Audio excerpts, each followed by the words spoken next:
नमस्कार. तर मुफ्तीज किचन मध्ये तुम्हा सगळ्यांचं अगदी मनापासून स्वागत आहे. बाहेरून कुरकुरीत आणि आतून चटपटीत बटाट्याचे सारण असलेला हा पदार्थ बनवायला खूप सोपा आहे. रेसिपीसाठी काही साहित्य लागतं, चला तर ते मग बघूयात. आता रेसिपी करायला सुरुवात करूयात. एका बाउल मध्ये बेसन, तांदळाची पीठ, ओवा, लाल तिखट, हळद आणि मीठ एकत्र करा. त्यानंतर थोडे पाणी घालून मध्यम दाटसर पीठ भिजवून घ्या.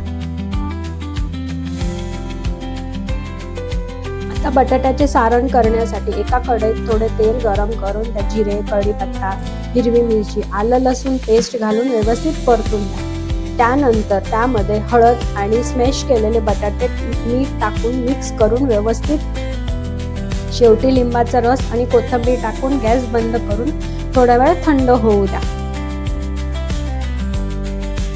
आता ब्रेडच्या 2 स्लाइस घ्या. एका स्लाइसला हिरवी चटणी आणि दुसऱ्याला टोमॅटो केचप लावा. एका स्लाइसवर बटाट्याचे सारण नीट पसरून लावा आणि दुसरी स्लाइस त्यावर ठेवून दाबून घ्या. आता हे तयार सँडविच मधून तिरके कापून त्याचे 2 त्रिकोणी भाग करा. कढईत तेल चांगले गरम करून घ्या. ब्रेडच्या त्रिकोणी तुकडा बेसनच्या मिश्रणात सर्व बाजूने व्यवस्थित बुडवून गरम तेलात सोडा. मध्यम आचेवर दोन्ही बाजूनी सोनेरी रंग होईपर्यंत कुरकुरीत व्यवस्थित तळून घ्या.